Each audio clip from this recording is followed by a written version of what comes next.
This is not a fake taxi. This is a real one. Air France, s'il vous plaît. But we're about to try and jump into a fake one here in a second, and I have no idea what to expect.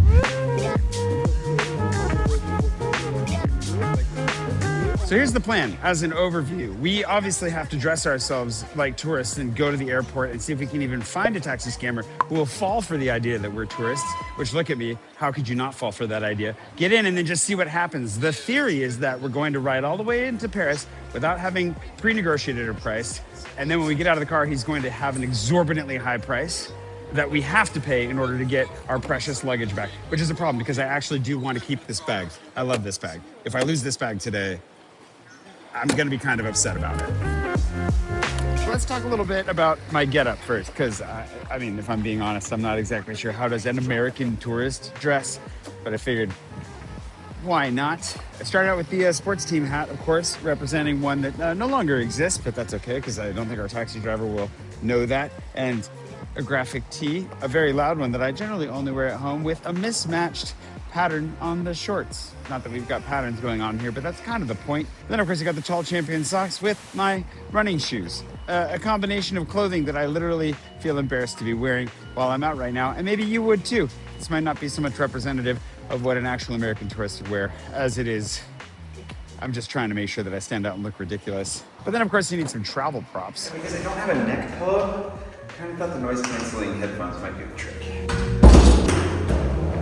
I couldn't very well travel with an empty suitcase, so I figured to make sure at least there was some weight so it wasn't suspicious, I just put a smaller roller bag in my big roller bag. Also, can't let you see the AirPods. Obviously, I've gone a little bit over the top with how I'm dressed, but the other things I'm going to do, one, I'm turning my French brain off. I don't understand anything in French. Two, I'm going to level up the volume. My voice already carries pretty well. I won't be toning it down as I normally do for my Paris living. I'm going full volume. Three, just here to have a boisterous old good time, which is not a bad thing. It's an American trait we enjoy. So Americans, I guess what you can take from this is like, don't worry too much about how you dress, just don't go over the top like this. Two, quiet it down a little bit. Three, keep the smile, be happy to be here, and just remember to say bonjour wherever you go, but I'm gonna forget that part when we get in the taxi. I mean, any proper trip requires some McDonald's, right? We're getting into character, man. The short of it is, I would never leave the house dressed like this. My hope is that that poor sense of embarrassment that I feel right now will permeate and really help me to nail that sense of like embarrassed American traveling abroad. I think that's what I'm going for here. We'll see if I hit it. I think it's gonna come through. Anyway, supposedly meeting Mathieu here in a minute. We're gonna take a taxi out and we'll talk a little bit about what we're getting ourselves into. How's it going? I'm okay.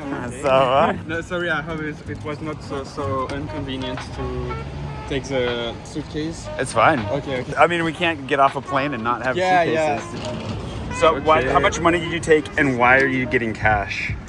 Actually, I'm taking like 150 Whoa. euros. Yeah. That's a lot for a taxi. Obviously, I think we will pay like more than the official rates, you know? Yep. If like thing goes wrong, it's better to have Some cash. Yeah. Are you planning on paying with your card if you can? Maybe, but I will. I think he will ask for some cash because I don't think he is declaring, you know, No, of course not. legally this business. So yeah, I think that's what I'm curious, because like if you were a tourist and you had no idea, you'd get in, you'd be like, Yeah. hey, can I pay with my card? yeah.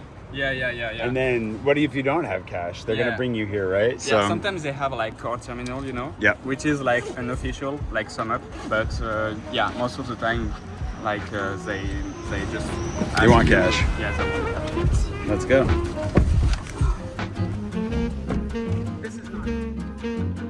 So we're on our way to Charles de Gaulle in a real taxi right now, a safe taxi, with Mathieu from the Parisien, which is a newspaper here in Paris, to see if we can't get ourselves scammed at the airport. Because if you're unaware, and I can't imagine who's unaware at this point, there are taxi scams at the airport to this day. It has never stopped. For those of you who do need this education, the way that the fake taxi scam works is it's just a bunch of guys standing around right outside of arrivals, offering to take you for a ride in a taxi. You shouldn't fall for this. There are signs everywhere that lead you to where the real taxis are, on the ground, on the walls, and it's a set price. You should only be paying about 50, I think it's like 56 euros to go to the right bank. And that's it. You walk through this little corral, you wait for somebody in a high visibility vest to point you to a real taxi, you get in it, and then you go to Paris. It is That easy. And to be extra clear, real Parisian taxis have the Taxi Parisien sign on top that illuminates, and they have real meters baked into the hardware of their car, not on their phone. That is foreshadowing. If you find yourself being approached by somebody before you get into that line and they're not in a high visibility vest, like an official taxi person, you're getting scammed. If we have like, if you get in trouble, you know, I can pay, not maybe like the whole price they give to us, but we don't put ourselves in a like too bad situation. The goal is not to cause problems today or to be a problem. No, like actually we'll have to confront them to say like, I don't understand, this is not the real price. Like what are you like, what is it so expensive, you know? But yeah, at the end I think we'll pay. we won't have the choice actually. If only we brought bags we were willing to throw away.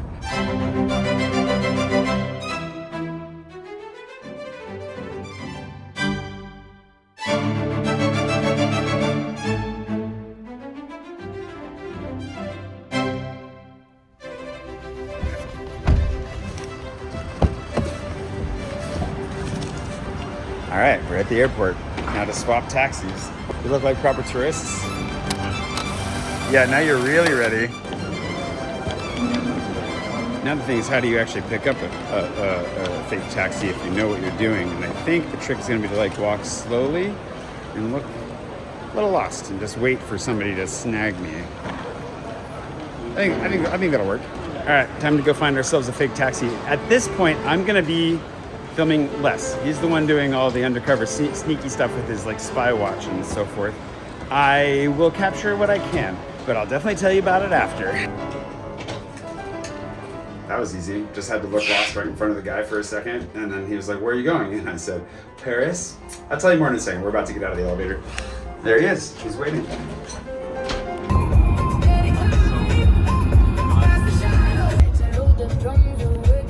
A selfie too in the back here. Hey, we're in Paris. Yeah, Paris, baby.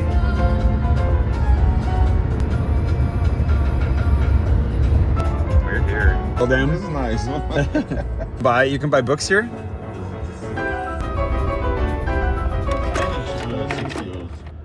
It's been finished. Sure, like, I mean, It's a lot. man, it's too expensive. 200 euros. Yes, 1 hour, 60 kilometers. Yeah. Approximately. But- Look, sir. Look, huh? Prix officiel, prix officiel 60 euros. Here's your shack. Oh, yeah, sorry. No worries. All right, so at the end there, basically, I got to walk you through everything that happened. It did not take long to find somebody who offered us a ride. They just asked where I was going. I did my very slow, lost look. The guy was like, "Where are you going?" And I said, he might have even asked in French, and I said, "Paris." He's like, "Oh, come with my friend, come with my friend." And the guy who took us was like, "Hey, go to the elevator and go down to like the 3rd sub-level," which is already like way too much for the average tourist, I feel like, but we figured it out. And he met us down there. I don't know how he got down there so quickly or why he was avoiding going down with us. But we went down, we found him, got in. Mathieu asked, like, is this the official taxi? He asked all the questions everywhere. He's like, wait, is this the official taxi stand? Are you an official taxi? The guy was like, yeah. Airport taxi. That's what he kept saying, airport taxi. Took us in on the single longest route to Paris I've ever taken. I've seen parts of the country I've never seen before. I got a Space Invader I didn't have. That's how far out of Paris we were. There were 2, and I missed one of them, which I'm really sad about. But anyways, and then he kept asking, he's like, is this the right route? We went so far out of town. It was like a 30-minute trip, and it took us an hour and a half to get in. It was a 60-kilometer trip. This is one of the things I always say, like, look for the signage that it's a real taxi. But then he had a cell phone app that was his meter, which is a huge red flag. And it got up to like 129 euros before it dropped back down to like 115 euros. By the time we got into town, it was well over 180 euros.